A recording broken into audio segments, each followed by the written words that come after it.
په سوالۍ کې نن جشن بهار جوړ شوی دی راغلو مېلمنو ټولو ته چې کوم دی هرکلي ویم او اما چلډرن اکیډمي ډېر ښه څوک دی ښه کاوش دی ډېره مننه کوم ستاسو دي مهرباني دا کلام به درته ووایم حاجي تا سره ګلاب ښه دی ما سره رباب ښه دی رستو چې پې جنګ کوو مخکې نه حساب ښه دی تا سره ګلاب ښه دی ما سره رباب ښه دی رستو چې پې جنګ کوو مخکې نه حساب ښه دی مال دې سنا راوړي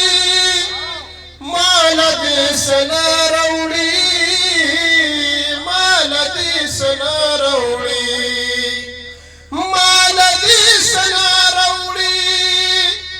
مال دې سنا راوړي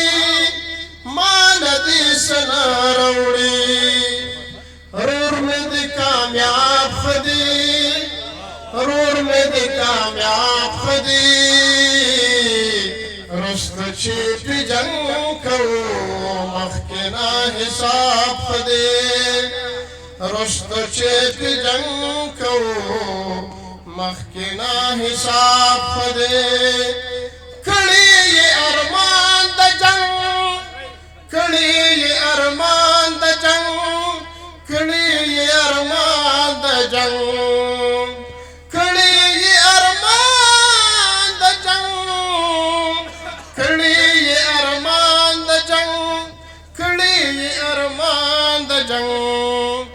خدي پا عذاب خدي خدي پا عذاب خدي رستو چې پې جنګ کوو مخکې نه حساب خدي تا پسې دا ستا اقبال تا پسې دا ستا اقبال تا پسې دا ستا اقبال تا پسې دا ستا اقبال تا پسې دا ستا اقبال تا پسې دا ستا اقبال دغسې خراب ښه دی دغسې خراب ښه دی رستو چې پې جنګ کوو مخکې نه حساب ښه دی دا اما چلډرن اکیډمي دغه ګلالو ماشومانو یتیمانان دي دغه یو شعر یو څو شعره مې لیکلي د ژوند د کړاوونو د سمسور وي خو چې مور وي د ژوند د کړاوونو د سمسور وي خو چې مور وي دا ژوند مې پکې دغسې په اور وي خو چې مور وي د ژوند د کړاوونو د سمسور وي خو چې مور وي بې موره ژوند بلا ګران دی زه کله کله وایمه بې موره ژوند بلا ګران دی زه کله کله وایمه چې نه په ژوند کې زه وې او نه ورور وي خو چې مور وي چې نه په ژوند کې زه وې او نه مې رور وي خو چې مور وي غربت کې بې وسې وي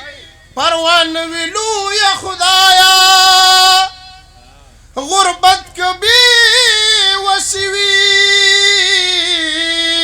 پروا نه وي لویه خدایه هم دغسې غمونه په ما نور وي خو چې مور وي هم دغسې غمونه په ما نور وي خو چې مور وي د هرې تیرې وروستو رڼا شته د دا منمه اما چلډرن اکیډمي ته اشاره ده چې رڼا شته دی که چېرته دا ماشومانان بېسري دي نو دوی د شاته چې کوم دی رڼاګانې شته دی نو ستاسو ډېره مننه کوم اما چلډرن اکیډمي چې تاسو دې یتیمانانو له رڼاګانې ورکوئ دا یو ډېر غټ سوچ دی جي د هرې تېرې وروستو رڼا شته دی دا منمه په ما باندې تیارې دی د هر لور وې خو چې مور وې دا ژوند مې پکې همدغسې په اور وې خو چې مور وې د ژوند د کړاوونو د سم سور وې خو چې مور وې ډېره مننه جي مهرباني یار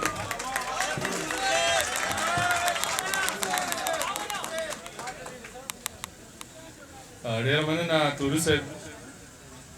سراج الدین سراج صاحب وایي ښکاري چې ځواني لاړه بوډا شومه مشران نظرناست هغې ته یې ډالۍ وي چې ښکاري چې ځواني لاړه بوډا شومه نرم خوراک سخت را باندې ولګي خو ځان باندې چې ډېره خواري وکړمه ښکلی شم خو وخت را باندې ولګي او دغه فیضي صاحب راسره ناست دی فیض الله فیضي